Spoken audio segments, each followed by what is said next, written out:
Bonjour, bienvenue sur ce nouveau podcast. Je marche donc je pense, un podcast par Marie du Jardin des Talents. Aujourd'hui j'ai envie de vous parler d'un sujet qui me tient vraiment à cœur depuis des années. C'est ce que j'appelle le conditionnement à l'échec. J'ai la chance d'avoir pu passer 15 années de ma vie en dehors du territoire français et d'avoir pu observer comment d'autres cultures élèvent leurs enfants et m'interroger justement sur cette très grande spécificité française qui est le conditionnement à l'échec. Bon alors c'est pas moi toute seule qui dit que c'est une spécificité française, c'est quand même connu et reconnu dans le monde des professionnels de santé, psychologues et autres, dans toute une partie de mes collègues profs aussi sont largement au courant de cette spécificité très franco-française, on va bien insister dessus. Donc ce conditionnement à l'échec, j'ai eu envie de faire un podcast dessus parce que vendredi soir, j'avais ma première heure de conduite pour préparer mon permis moto. Je ne savais pas trop si je devais commencer par mon propre conditionnement à l'échec de ce permis ou si je le prenais en exemple ultérieur dans le podcast. En fait, mes podcasts, je les construis pas avant. C'est vraiment du spontané, c'est du 100% brut. Je sais à peu près de quoi je veux parler avant de partir. J'ai un peu des idées en tête et puis après, je déroule le fil en fait. J'appuie sur le bouton et je déroule le fil. Donc c'est vraiment 100% naturel et spontané. C'est ma tête, mon cœur, mon esprit. Voilà, c'est pas construit. J'ai pas une fiche sous les yeux pour me dire ah oui, alors en introduction je vais faire ça, machin. Non, pas du tout. C'est du 100% moi. Là aussi, sur la création du podcast, je pourrais vous expliquer mon propre conditionnement, comment je m'étais mis plein de limites, mais bon, ça viendra après dans le contenu un peu plus tard, je pense. Voilà. Donc vendredi, j'avais ma première leçon de conduite de moto pour préparer mon permis moto. Tout se passe bien, tout ça. J'ai des petites appréhensions, rien de tracassant, enfin voilà. Et donc j'ai rencontré mon moniteur d'auto-école. J'admire beaucoup les moniteurs d'auto-école pour leur capacité à faire ce que nous en classe on devrait être capable de faire. C'est comme tous les moniteurs de sport finalement, toutes ces belles théories qu'on nous demande de mettre en place dans une salle de classe. Les moniteurs de sport ou d'auto-école maîtrisent déjà ça parfaitement, d'une façon très intuitive et naturelle. Je pense qu'on devrait prendre exemple sur eux. Et donc voilà, on était très nombreux, il y avait 2 auto-écoles en même temps. Et on était différents niveaux. Il y avait moi qui commençais juste et puis il y avait un jeune homme, je sais pas, moins de 20 ans, qui était là, tout stress, que quand on est arrivé sur le plateau, tout de suite il s'est jeté sur le moniteur, il dit mon père est là, il n'arrête pas de me chronométrer, je suis content de mes temps et tout. Bon, le moniteur reste vraiment hyper calme. Et voilà, les 2 heures se passent, on part, le gamin était tout excité, le père était à côté, tire une tête de 3 mètres de long. Le gamin était impatient. Je comprends dans la conversation entre le moniteur et le jeune que son examen de plateau est le lendemain. Donc le plateau, c'est l'endroit où on s'entraîne à conduire la moto avant d'aller en ville. Et le lendemain, et que du coup, il est tout excité, tout content. Le gamin, il est plutôt en bonne confiance, quoi. On voit que physiquement, il est nerveux. C'est peut-être un gamin à tendance un peu hyperactive, je sais pas. Mais voilà, on voit que son corps frétille dans tous les sens. Il a cette vivacité et cette confiance du gamin de 20 ans là qui va passer son permis moto et qui est tout content. Et puis le moniteur discute avec le papa. Et papa toujours visage très fermé, les mains dans les poches, bouge pas, le regard dur, puis un visage pas du tout souriant. Et donc voilà, ils échangent et le papa dit au moniteur d'auto-école, le moniteur dit oui, de toute façon, il va l'avoir demain. Et le père dit oui, sauf s'il se fait une montée de trouillomètre, là, c'est mort. On monte dans la voiture, on ferme les portières, je m'assure que personne ne pouvait entendre ce que j'allais dire. Je regarde mon moniteur d'auto-école que je connais depuis 2 heures, avec qui j'ai pas eu de grands échanges encore. Je le regarde et je lui dis « Et bim, comment conditionner son enfant à échouer son examen demain ?» Il dit « Bien vu !» Alors, on discute un peu de ça. Il était content que quelqu'un puisse voir comme lui que certaines phrases ou certaines attitudes sont vraiment dans le conditionnement à l'échec.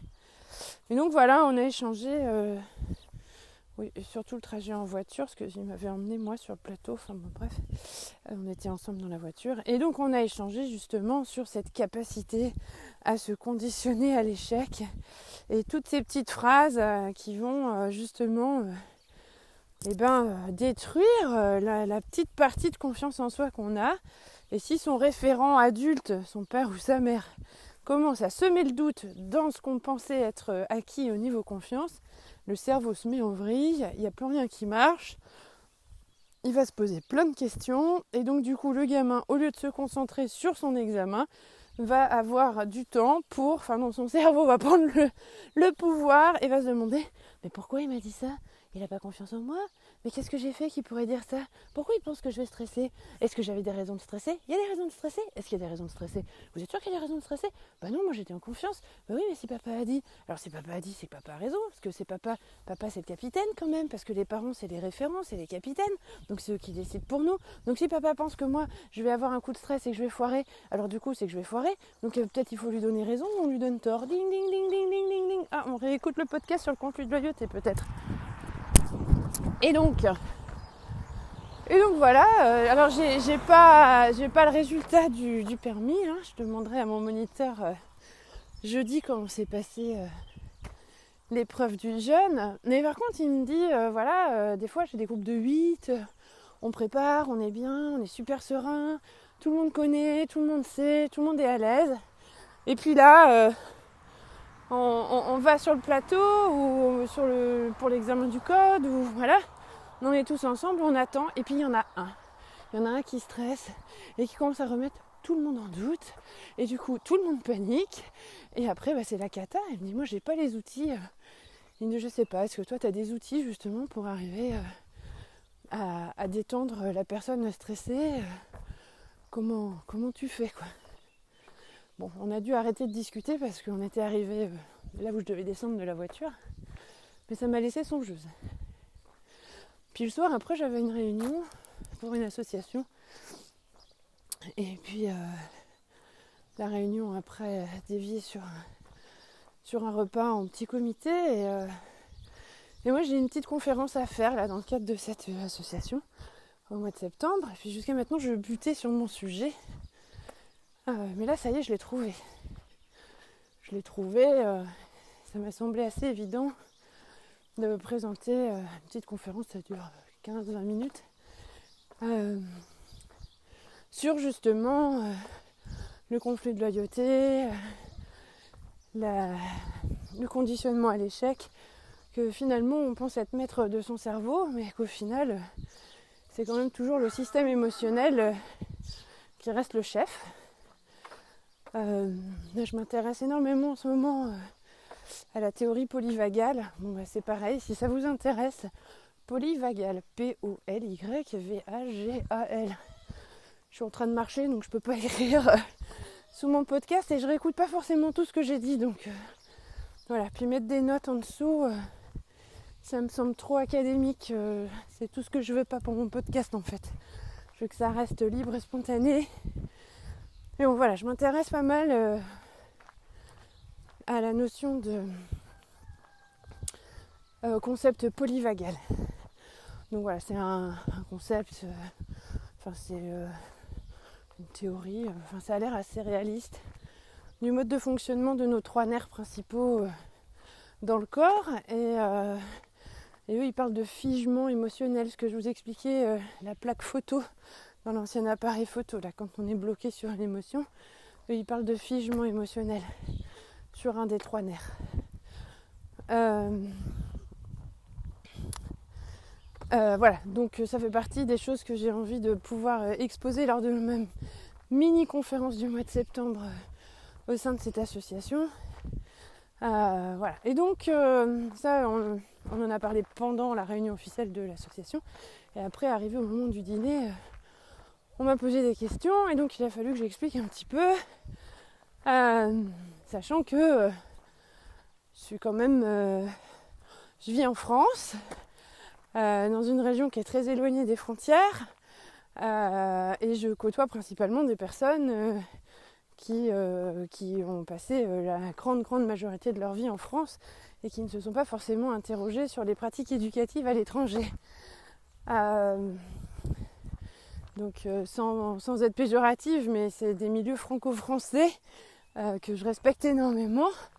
Voilà, et des fois j'ai un peu l'impression d'arriver comme un cheveu sur la soupe avec mon expérience, surtout celle que j'ai vue en Angleterre, qui est quand même très très proche de ce qui se passe aux États-Unis. Et puis quand j'habitais à Londres, j'ai eu la chance de fréquenter des jeunes parents américains qui étaient à fond. Alors c'était il y a longtemps, hein, c'était en 99, donc voilà, c'était assez nouveau pour moi et je crois que ça l'est encore hyper nouveau pour tout un tas de gens en France. Mais j'ai eu une révélation en 99 en discutant avec ces personnes, là, ce couple américain qui était ami avec l'ami chez qui j'habitais à Londres et qui avait des méthodes éducatives diamétralement opposées à celles que j'avais connues pour moi. En 99, j'avais 22 ans, donc j'étais loin de l'idée d'être maman. Mais par contre, les voyant s'occuper de leur fille et le discours qu'ils avaient avec leur fille, c'est quelque chose qui m'a marqué. Et quelques années auparavant, j'avais passé un mois entre guillemets au pair chez des amis de mes parents qui avaient 3 enfants, enfin qui ont toujours 3 enfants d'ailleurs. Et j'ai pu observer comment cet ami éduquait ses enfants. Et ça n'avait absolument rien à voir avec l'éducation que moi j'ai eue. Et puis aussi, j'ai une amie en Allemagne chez qui j'ai passé du temps. Et je voyais bien que ses parents ne s'adressaient pas à elle comme les parents en France s'adressaient à nous. Ça n'avait absolument rien à voir. Et des choses qui m'ont complètement surprise. Et puis comme je suis quelqu'un qui observe énormément son environnement, quand j'ai atterri en Belgique et après au Luxembourg, j'ai énormément observé les gens autour de moi. Et alors au Luxembourg, c'était un terrain de jeu incroyable parce que 60% de la population est étrangère et plus de 120 nationalités sont représentées dans ce pays. Donc finalement, sans entendre la langue qu'échangent les personnes dans une aire de jeu, parce que moi je suis devenue maman au Luxembourg, donc j'ai beaucoup fréquenté les aires de jeu, sans entendre la langue échangée entre la mère et son enfant dans une aire de jeu, je peux vous dire que les Français, on les reconnaît à 3 km. Mais vraiment à 3 km. Là où les Américains, les Européens du Nord et les Asiatiques vont être un peu sur la même longueur d'onde, on a les Français, les Espagnols, les Portugais et les Italiens qui sont vraiment dans une autre dynamique. Et autant les Espagnols et les Portugais, voire les Italiens, vont pas vraiment laisser d'autonomie aux gamins, mais vont pas avoir des phrases sans cesse qui vont nuire au développement d'estime de soi. Autant les Français, on les reconnaît à 3 km juste dans le non-verbal en fait, la façon de s'adresser aux gamins. Voilà, et si je vous dis « cours pas, tu vas tomber !» Ouais, je suis désolée, j'ai peut-être vous surpris, là j'ai crié dans vos oreilles. Mais c'est typiquement français. Cours pas, tu vas tomber. Déjà, on commence par une injonction négative. Cours pas. Le gamin, il entend cours. Parce qu'apparemment le cerveau n'entend pas bien les formes négatives. Puis en plus c'est crier, c'est cours pas, tu vas tomber, conséquence logique, si tu cours tu tombes. Donc l'enfant intègre dans son cerveau que s'il court, il tombe. Si je cours, je tombe, si je cours, je tombe, si je cours, je tombe, si je cours, je tombe. Bon bah bienvenue dans mon cabinet de coach. Ça tombe bien, en coaching, nous apprenons à lever les pensées limitantes et les croyances qui limitent. Donc si toute votre enfance vous avez entendu « cours pas, tu vas tomber », il y a de grandes chances qu'une fois arrivé à l'âge adulte, au moment où vous vous mettez à courir physiquement ou de façon très imagée, vous n'ayez peur de tomber, parce que de toute façon on vous a conditionné pour penser que quand on court, on tombe. Attention, tu vas te faire mal. Ah ben ça c'est sûr. Si je propose un couteau pour éplucher des pommes à ma fille et que tout de suite je lui dis attention tu vas te faire mal, elle va moyennement se sentir en confiance pour éplucher sa petite pomme. Au Luxembourg, un matin j'arrive à emmener ma numéro 2 à l'école maternelle en première année de maternelle, donc en petite section. Bon, ils ont 4 ans, Luxembourg, en petite section. Ils avaient été ramasser des pommes la veille. Je dis pas cueillir des pommes parce que ça a été l'objet d'une crise de numéro 1 qui m'a expliqué pendant des jours et encore aujourd'hui, du haut de ses 14 ans et demi, reste traumatisé, que la maîtresse leur avait dit qu'ils iraient cueillir des pommes en sortie scolaire, parce que ça fait partie des sorties scolaires classiques au Luxembourg. En maternelle, ils vont tous un jour ou l'autre cueillir des pommes, ramasser des pommes. Et donc elle était rentrée le soir en larmes, me disant que la maîtresse avait menti, parce que c'était nul, que la maîtresse avait menti, parce qu'à aucun moment elle n'avait cueilli de pommes, mais elle avait fait que les ramasser par terre. Et que c'était quand même pas du tout la même chose, maman. Voilà. Et ça, c'était pour parler d'un choc émotionnel traumatique. On pourra revenir dessus. Ça pourrait peut-être nécessiter une séance ou deux chez le psy en EMDR, là, pour vider le trauma. Non, je rigole. Donc, j'emmène numéro 2 à l'école le matin, pas bien réveillée, hein. Alors, bien que c'était numéro 2, je connaissais déjà un peu l'école luxembourgeoise, hein. Mais je ne m'attendais pas à voir ce que j'ai vu, en fait. Et sur le moment, je me suis arrêtée, j'étais un peu saisie là, surprise. Et puis j'ai respiré et je me suis dit, mais en fait c'est génial. Donc j'arrive dans cette salle de classe. Il faut savoir qu'ils sont 16 en classe avec 2 adultes en maternelle. Trône au milieu de la classe un réchaud au gaz, comme ceux qu'on utilise au camping. Il y a 16 gamins de 4 ans dans la salle de classe quand même, hein. Sur lequel, avec une flamme bien bleue, sur lequel est posée une casserole, sans couvercle, et tout autour, des gamins avec des petites planches en bois, des couteaux et des économes, en train d'éplucher et de couper des pommes pour en faire de la compote. Alors là, mon sang ne fit qu'un tour. Je me suis... J'avais encore mes images de maternelle à moi, où déjà, rien qu'enfiler des perles sur un fil, c'était dangereux. Alors, imaginez une salle de classe de maternelle en France avec un réchaud allumé, une casserole et des couteaux et des planches et des gamins partout. Je pense que là, vous êtes déjà tous en train de bondir et de frémir avec tous les « attention, tu vas te faire mal, attention, ils vont se faire mal ». Ouais, sauf que Luxembourg, c'est pas comme ça. On fait confiance à l'enfant pour réussir sa tâche. Donc, les enseignants mettent tout en place dans la salle de classe pour que ça se passe bien. Et il n'y a pas d'accident. Tout se passe super bien. Donc les gamins de 4 ans sont tous occupés à éplucher leurs petites pommes, à la couper en morceaux, ils la mettent dans la casserole et cerise sur le gâteau, parce que ça ils font ça direct à 8h en rentrant en classe, à 10h au moment de la collation, ils ont une délicieuse compote de pommes à manger faite par eux-mêmes. Voilà. Et personne ne leur a dit attention tu vas te faire mal, attention tu vas te brûler, attention tu vas te couper. J'ai un autre exemple. Ma fille aînée, numéro 1, toute petite, qui avait l'habitude d'aller à l'école au Luxembourg, où je me suis quand même fait violence à moi-même pour rentrer dans cette éducation positive. J'ai beaucoup lu sur les phrases assassines. Oui, les phrases assassines, c'est tous ces trucs qu'on dit de façon complètement spontanée, par conditionnement auquel on n'a jamais réfléchi, et qui vont finalement induire le cerveau de l'enfant en erreur, et lui faire penser que tout son environnement est dangereux et que tout ce qu'il fait est mal. Donc je m'étais quand même un petit peu renseignée sur Heureusement, c'était les débuts d'Internet, on pouvait commencer à lire des choses en ligne. Et puis j'ai lu pas mal de bouquins sur l'éducation positive parce que je trouvais que ce qu'ils faisaient à l'école était plutôt bien. Et puis le souvenir de ces Américains, de ces Anglais, de ces Allemands, tout ça. Je me suis dit, moi aussi, je vais aller là-dedans. En plus, mes filles grandissent pas en France, donc elles ont la chance de grandir au Luxembourg. On pourra vraiment aller là-dedans. Mais j'avais pas mesuré l'effet boomerang. Donc numéro 1 était encore toute seule à ce moment-là. Elle avait moins de 3 ans. On va prendre le goûter chez mes grands-parents, prendre le thé, tout ça. Et toute fière, ma numéro 1 propose d'apporter les petites tasses en porcelaine Wedgwood d'Angleterre sur la table basse. Donc je lui confie une sous-tasse et une tasse. Là, elle est toute petite, elle est toute mignonne. Et elle les amène une par une avec beaucoup de délicatesse sur la table du salon. Mon grand-père n'est pas là à ce moment-là.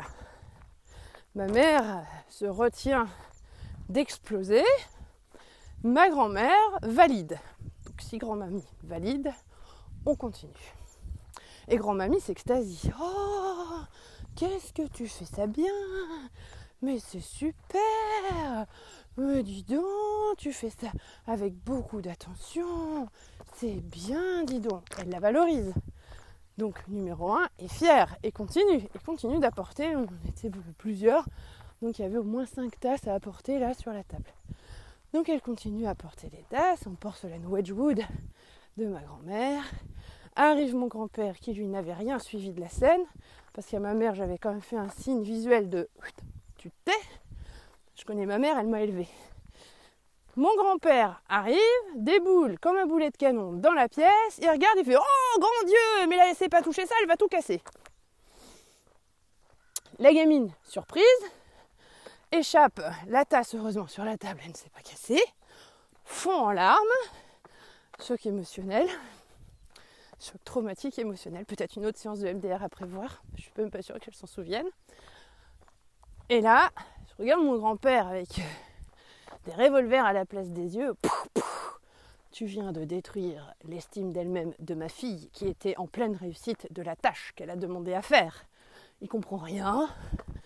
Ma mère, ah tu vois bien, je te l'avais dit, da da da da da da. Tout le monde part sur ses grands chevaux, la gamine en larmes.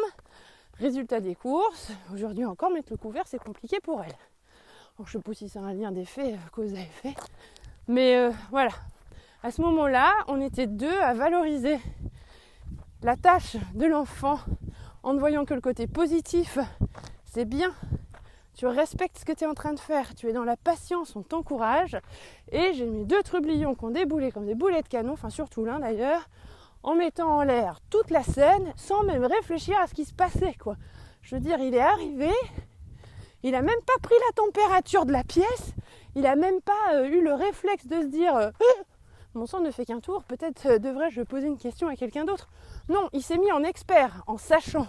Moi, je sais, moi, homme de la maison, je sais. Et je sais que cet enfant va tout casser. Bah alors non, cet enfant n'a pas tout cassé. Donc déjà, on conditionne à l'échec. Le conditionnement à l'échec, il commence par moi, adulte, moi, sachant, moi, maître de tout, moi, tout connaître, te dis à toi, enfant, que tu vas tout rater dans ta vie. Ça fait des dégâts. Alors après, je les récupère à l'école. Tous ces enfants qui ont grandi dans un mode d'éducation franco-français. C'est toujours pas péjoratif de ma part, hein. C'est toujours juste une constatation parce que c'est vraiment une spécificité française. On se demande, on s'interroge à différents niveaux, pourquoi les Français élèvent-ils leurs enfants comme ça? On ne sait pas, on n'a pas la réponse. On ne sait pas, mais en tout cas, c'est connu de façon internationale que pour élever ses enfants en France, il faut surtout casser l'estime de soi. C'est vraiment, c'est la règle numéro 1, hein, c'est la priorité chez tous les parents, c'est de défoncer son gamin. Dès la naissance. Non, pas dès la naissance. Ça commence après les premiers apprentissages. Marcher, c'est bon, on valide. Manger, on valide. Faire du vélo, ça dépend un peu des familles. La propreté aussi, ça dépend des familles. Marcher et manger, normalement, là-dessus, ça passe encore. Mais les autres apprentissages, c'est notre objectif numéro 1, c'est de détruire l'estime de soi des gamins. Bref, on va pas s'étaler là-dessus. Je les récupère à l'école, parce que je suis quand même à la base, depuis quelques années, professeur d'anglais. Donc une matière, comme les maths, je dirais, on est à peu près au même niveau, au niveau de conditionnement à l'échec. Voilà. Alors les réunions parents-prof, à peu près systématiquement, c'est les parents que je vois moi en réunion parents-prof, 70%. J'ai des gamins en moyenne acceptables, parce que ceux qui ont vraiment des moyennes catastrophiques, on ne voit pas les parents, et ceux qui ont d'excellentes moyennes, soit on voit les parents parce que les parents ont besoin d'avoir un peu de voilà, qu'on leur dise que tout va bien, ou alors c'est parce qu'ils veulent montrer à leur enfant qu'ils s'intéressent à eux. Enfin, il y a d'autres enjeux. Voilà, moi je suis une maman aussi avec des enfants en réussite, je veux aussi voir les profs. C'est pas pour satisfaire mon ego, c'est juste pour confirmer à mes enfants que leurs études ont de l'intérêt pour moi. C'est important pour elles que j'y aille, donc j'y vais. En vrai, j'apprends rien, parce que chaque fois on me dit tout va bien, mais c'est important pour mes enfants. Et mes enfants me rappellent au moins 3 semaines à l'avance, tu sais maman, il y a la réunion parents-prof, tu n'oublieras pas d'y aller, et puis je veux que tu ailles voir tel prof et tel prof et tel prof. Ok chérie, j'y vais. C'est bon pour toi, donc c'est bon pour moi, ça ne me demande pas un grand effort, donc je vais le faire. Donc, mais après sinon, 70% des parents que je vois, ou 80% des parents que je vois, ce sont les parents d'enfants entre 10 et 15 de moyenne, des enfants bateaux quoi, enfin des enfants sans excès dans un sens ou dans un autre, les enfants du milieu. Et la grande majorité de ce que j'entends, c'est « Ah, de toute façon, moi l'anglais, j'ai toujours été nulle. » À ce moment-là, j'ai toujours envie de lever un petit panneau, comme Droopy dans le dessin animé, qui fait « Attention, parole assassine, tu viens de détruire l'estime de soi de ton enfant en moins de 10 secondes. » Ah oui, on a déjà parlé du conflit de loyauté dans le podcast précédent. Si je suis enfant, je vais avec mes parents à la réunion parents-prof rencontrer mon prof, et que dans les 30 secondes du premier échange, ma mère ou mon père dit « Ah bah de toute façon, j'ai toujours été nulle en anglais, j'ai jamais rien compris, ou je vois pas à quoi ça sert. » Le gamin, il est à côté, il va pas comprendre pourquoi lui devrait faire des efforts pour être moins nul que ses parents en anglais. Alors on en rigole beaucoup avec les profs de maths, parce que c'est à celui qui aura eu le plus de « Ah ben moi j'ai toujours été nul en maths » ou « Ah ben moi j'ai toujours été nul en anglais ». C'est rare sur les autres matières. Je sais pas pourquoi les maths et l'anglais. Parce qu'en espagnol, ils n'ont pas le problème. En général, on leur dit « Ah, j'ai toujours adoré l'espagnol, ça m'a toujours fait voyager dans ma tête. » En allemand, ils n'ont pas de problème, parce que ceux qui font allemand, en général, les parents ont déjà fait allemand, et c'est des gamins sans rester dans les stéréotypes qui sont plutôt en réussite scolaire. Donc les parents n'arrivent pas en disant « J'ai toujours été nul en allemand ». Mais nous, en anglais, c'est toujours « J'ai toujours été nul en anglais ». Donc voilà, là, je conditionne bien mon gamin à l'échec. Mais il y en a plein comme ça, des phrases. Il y en a plein. Toute la journée, le parent français envoie des signaux à son enfant que de toute façon, il ne va pas réussir.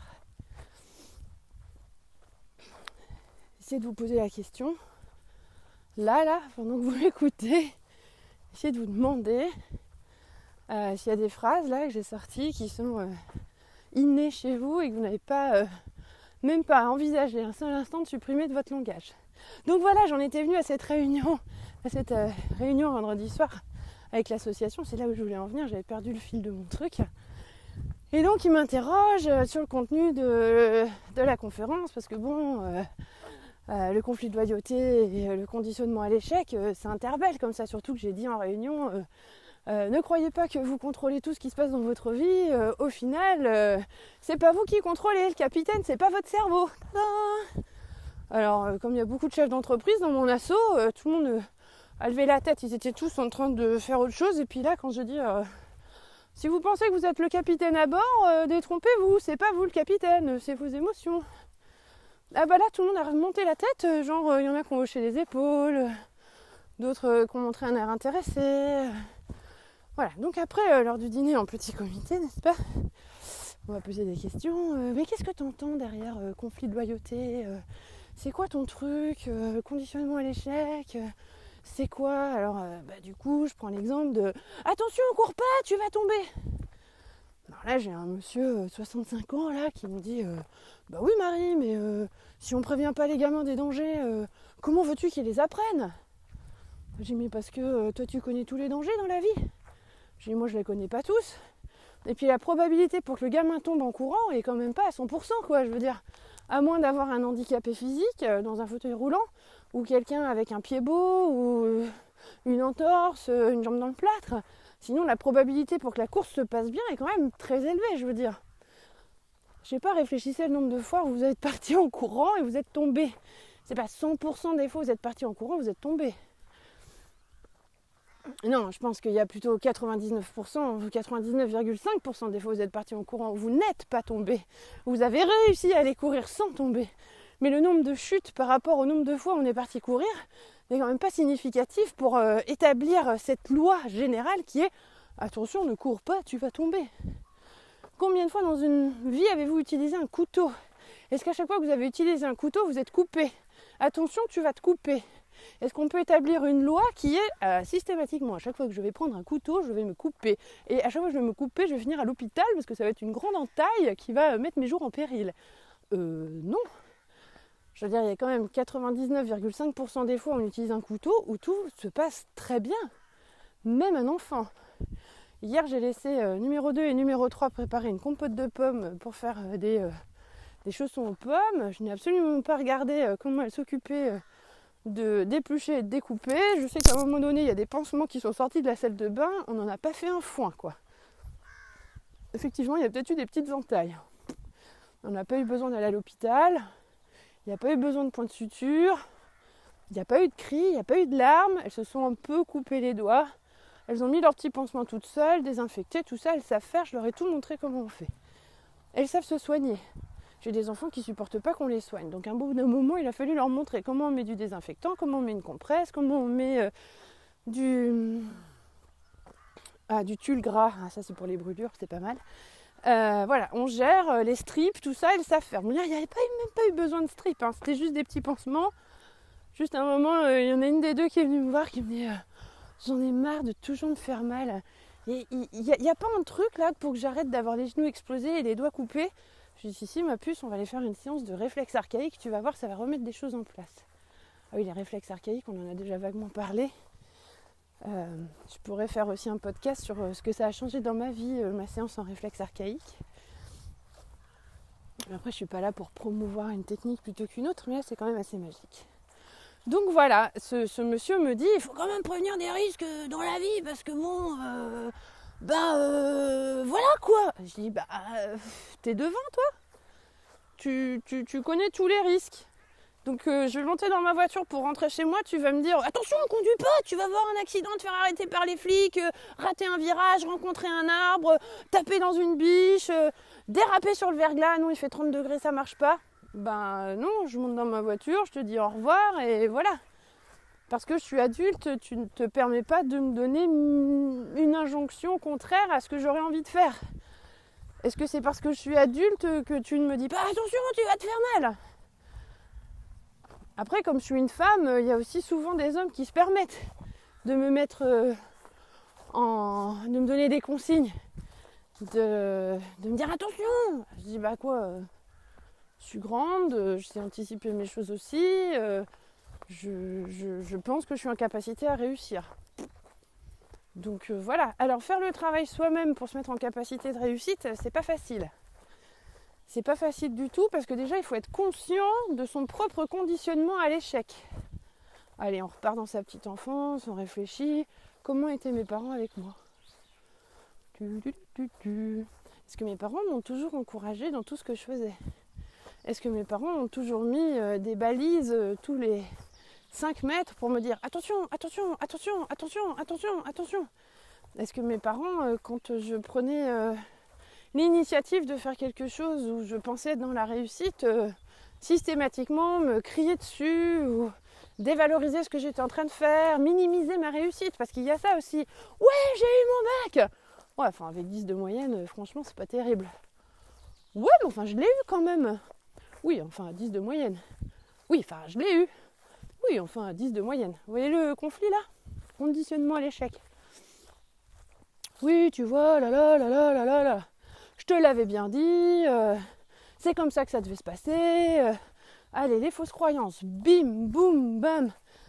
On installe des règles, des règles de fonctionnement. Et puis on laisse pas à l'autre la possibilité de sortir du conditionnement. De toute façon, c'est comme ça.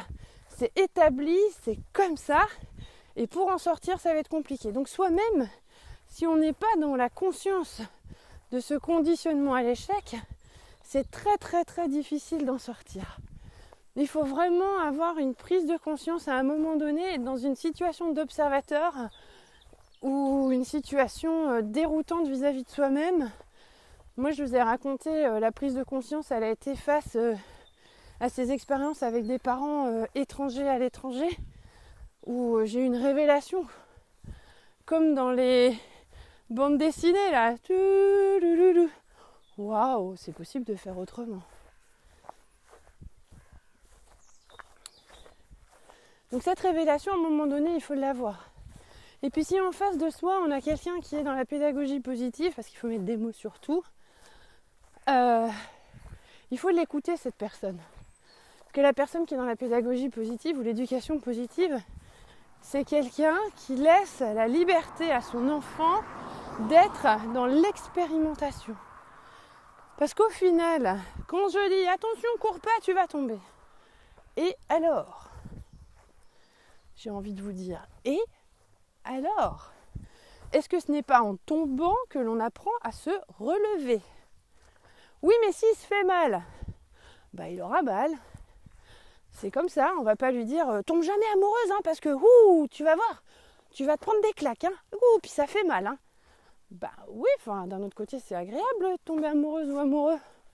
Donc pourquoi je vais m'empêcher de vivre un truc que visiblement tout le monde a envie de vivre parce que quelqu'un me dit attention, tu vas te faire mal. Oui, mais enfin c'est la vie aussi, quoi. Sinon, il fallait tout simplement mettre son enfant dans un caisson de coton et puis ne plus le laisser dans la nature et à l'air libre. On ne peut pas tout contrôler pour les autres. Ah si, l'échec, on peut le contrôler pour les autres, ça, il n'y a pas de souci. Mais le reste, on ne peut pas le contrôler. Je veux dire, si l'enfant se fait mal avec son couteau, ouais, ok, il s'est fait mal. Tant qu'il ne s'est pas mis le couteau dans l'œil et qu'il ne s'est pas coupé les veines, ça va, je veux dire. Mais bon, la probabilité pour qu'il se fasse un mal... je sais que les accidents domestiques, il y en a beaucoup, c'est pas ça, je minimise pas les accidents domestiques. Mais à partir du moment où on a donné le savoir à un enfant, où on lui a appris à faire les choses, alors tu vas faire du vélo. Si tu vas aller faire du vélo sur la route, les règles et les consignes sont les suivantes. On cadre, on met un cadre autour. Tu as le droit d'aller dans ce périmètre-là. Si jamais tu veux dépasser, là-bas c'est dangereux parce que regarde, là-bas il y a un carrefour et au carrefour les voitures auront du mal à te voir. Donc tu restes vraiment sur cette portion de route-là. Et je te fais confiance pour rester sur cette portion de route. Si l'idée te vient d'avoir envie de dépasser ce périmètre, effectivement cela pourrait être dangereux pour toi. Et si ça ne l'était pas aujourd'hui, dangereux pour toi, et que ça te plaît de penser que j'avais tort, sache qu'il faut être très prudent dans cette situation. Alors effectivement, c'est beaucoup de mots. C'est beaucoup de mots. Beaucoup plus de mots que « attention, tu vas tomber ». Je suis bien d'accord. Mais prendre le temps de respirer, d'avoir plein de mots dans sa tête, d'expliquer une phrase avec beaucoup de mots, c'est aussi prendre le temps de dédramatiser les émotions. Parce que qu'on le veuille ou non, c'est pas le cerveau le capitaine de notre vie. Le capitaine de notre vie, c'est le ventre. Les émotions sont toutes stockées dans notre ventre. Et tout ce qu'on fait, du moment où on se lève le matin, jusqu'au moment où on s'endort, et même pendant notre sommeil, c'est pas le cerveau qui contrôle. C'est le ventre, avec tout son système d'hormones, le système endocrinien. Les hormones, c'est ce qui nous fait fonctionner.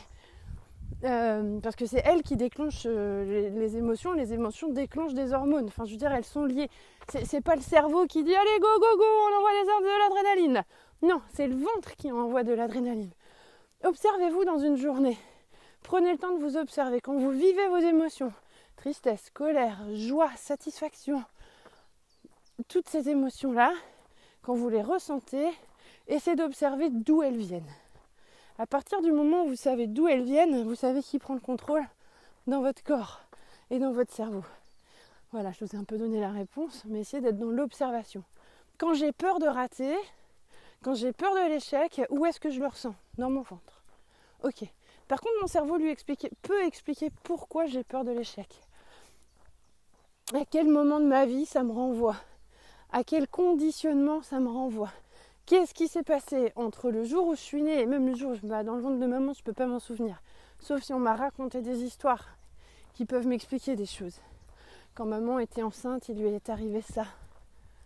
Alors ça peut expliquer des choses parce que l'influx d'hormones est arrivé dans le cerveau du bébé et du coup a provoqué des figements, des photos. Mais essayez de vous interroger sur qu'est-ce que j'ai vécu moi, quel est mon parcours de vie à moi et surtout sur quoi je peux influencer, comment je peux me débarrasser de cette peur de l'échec, comment je peux me débarrasser du conditionnement à l'échec. Alors je vais vous donner un exemple hyper concret. Ça fait depuis que je connais les podcasts que j'ai envie de faire un podcast. Ça fait des années depuis que je sais que mon ancienne collègue avait fait une formation pour faire du coaching. Ça fait 10 ans au moins que je me dis que c'est un truc qui m'intéresserait un jour. Depuis que je connais les podcasts, ça fait, je sais pas moi, 3 ans, 4 ans que j'ai envie de m'y mettre. Pendant un temps, j'ai eu un blog et une page Facebook. Et j'ai jamais pu tenir ma langue. Je suis quelqu'un sans filtre et quand j'ai un truc sur le cœur, je le dis. Et mon blog et ma page Facebook avaient quand même pas mal de passages. Et j'avais beaucoup d'interactions, en tout cas sur Facebook, avec des retours plutôt positifs. J'ai eu très peu de retours négatifs sur mes prises de position.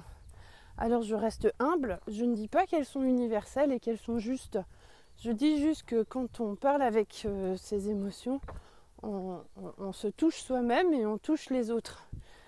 Hier, j'ai eu une prise de position sur un tout petit groupe fermé en réseau social sur la fête des mères et je sais que j'ai touché des gens. J'ai pas eu de retour négatif. Disons que mes propos sont tournés de telle façon que même si quelqu'un n'est pas en accord avec, en général, on me les remonte pas ces informations-là. Et j'ai rarement eu de trolls, comme on dit, ou de personnes malveillantes qui m'ont mis des retours très négatifs. Donc je suis forte de cette expérience-là et je me dis finalement ce que j'ai à dire ça a l'air d'intéresser des gens. Donc j'ai envie de trouver un moyen de l'exprimer, de communiquer ces choses-là et le podcast me semblait être la solution la plus pratique pour moi. Je ne dispose pas d'un temps infini dans une journée. Je suis quelqu'un de plutôt hyperactive et j'ai toujours plein d'onglets ouverts dans ma tête en même temps. Donc l'idée de me poser sur mon ordinateur à écrire et relire et réécrire et relire et peser chaque mot, ça me pèse. Alors je l'ai fait pendant des années parce qu'on n'avait que ça comme support. Mais depuis que j'ai découvert les podcasts, je me suis dit c'est vraiment ça que je veux faire. Alors tant que j'allais au collège, 45 minutes aller, 45 minutes retour, je me disais je vais le faire dans ma voiture. J'ai fait plein d'essais et franchement c'était trop bruyant, on n'entendait rien. Et puis j'étais pas dans un état d'esprit positif. Donc ce que j'avais à dire était très négatif. Donc peu porteur en fait, c'était beaucoup dans la critique et c'est pas ce que j'ai envie de diffuser comme information. Donc j'ai profité du confinement et d'un élan d'ouverture vers cette formation de coaching pour arriver à structurer ce que j'avais en tête. Parce que finalement le contenu même du coaching, comme ça fait 15 ans que je m'intéresse à ces choses-là, je veux dire, j'ai pas un apport de nouveauté énorme dans la formation. Par contre, ce qui est totalement nouveau pour moi, c'est la structuration. Dans quel ordre on fait les choses, ce sont des techniques, des protocoles, et ça c'est hyper intéressant parce que je peux enfin mettre en forme ce que j'ai dans ma tête. Et puis de là est née l'envie de partager vraiment ce que je partage dans mes podcasts. Et alors je me suis mis tout un tas de limites, mais vraiment tout un tas de limites par mon conditionnement à l'échec. J'ai entendu toutes ces petites voix que j'ai depuis ma plus tendre enfance me mettre toutes les barrières. Tu vas pas y arriver, t'as pas de logo qui tient la route. est-ce que tu as même un nom qui tient la route? J'entends un bruit étrange dans le bois à côté de moi. J'ose espérer que c'est juste un chevreuil. Voilà, t'as pas un nom d'activité qui tient la route. Je suis pas très rassurée. Désolée, je partage ça en live. Peut-être vais-je devoir courir. C'était peut-être un sanglier en fait, vu le pas de la bête.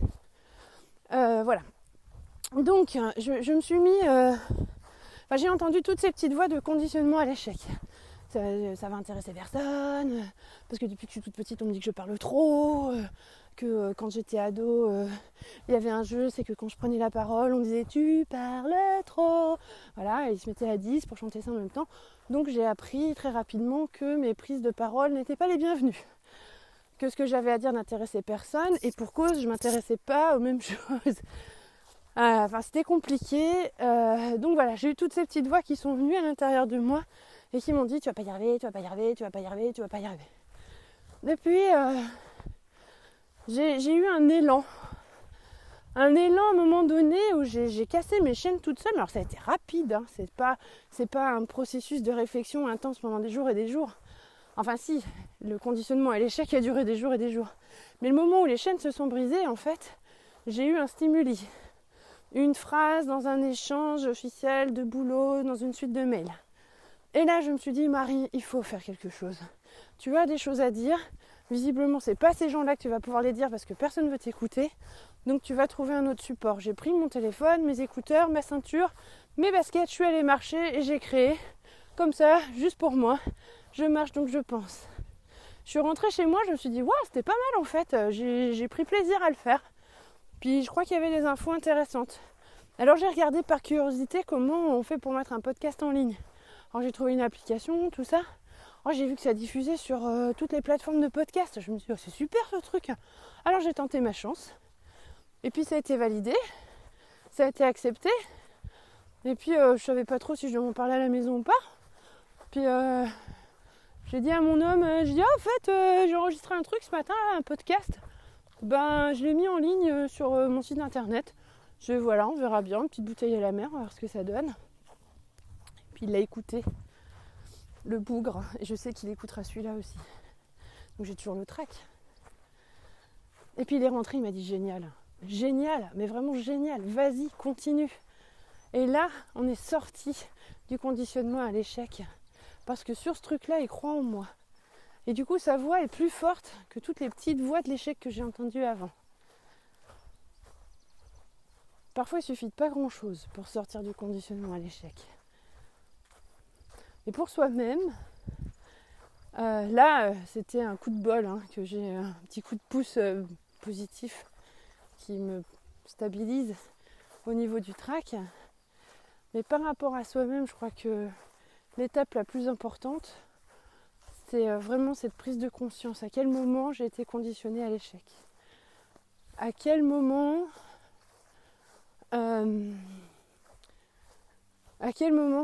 quels sont les éléments marquants de ma vie où on n'a pas cru en moi. Sur mon permis moto, là, je procrastine à mort parce que depuis toute petite, on m'a mis en tête que la moto c'était dangereux, que ton père a eu un accident et son ami est mort sur le coup, que comme t'es maladroite comme pas possible et déjà que t'arrêtes pas de tomber à vélo, si t'as un deux roues, ça va être une catastrophe, tu vas mourir. Voilà, donc j'ai déjà enfreint la loi familiale. Je me suis acheté mon Vespa 125. Je me suis même fait le plaisir d'un immense voyage avec. J'ai fait 2600 km en 10 jours. Je suis tombée 2 fois. Je me suis un peu fait mal à l'épaule, mais je suis toujours vivante. Bon, maintenant, il reste à passer le cap de la moto, parce que là, c'est un gros cube. Donc c'est un truc hyper puissant. Donc j'ai peur. Et puis, j'ai pas vécu beaucoup d'échecs dans ma vie non plus. Donc affronter l'échec, c'est pas un truc que je sais vraiment faire. Parce que j'ai quand même cette volonté de réussir en général. Donc affronter l'échec, je sais pas faire. Et ça me fait peur de devoir peut-être affronter l'échec. Peut-être ne vais-je pas avoir la capacité à réussir ce permis moto. Je sais pas. Alors là, je me mets des pieds aux fesses toute seule pour arriver à dépasser mon propre conditionnement à l'échec. mettre mes croyances limitantes quelque part où elles ne vont plus m'empêcher de faire et de m'autoriser à faire. Voilà. Bon, sur ce, je vais vous souhaiter une très belle journée. Une journée qui sera peut-être l'ouverture à une nouvelle interrogation sur son propre conditionnement à l'échec et comment soi-même on conditionne ses propres enfants à l'échec. Parce qu'en tant que parent, c'est parfois très difficile de sortir de son propre conditionnement. On répète quand même de façon assez intuitive ce qui s'est passé dans notre enfance, même si on n'est pas en accord avec ce qui s'est passé dans notre enfance. C'est ça le pire. On sait que c'est mauvais, on sait que ça fait du mal, on sait que ça détruit, mais on le fait quand même. Donc voilà, posez-vous des questions sur votre propre relation au conditionnement à l'échec et puis autorisez-vous des réussites parce que vous le valez bien. Belle journée.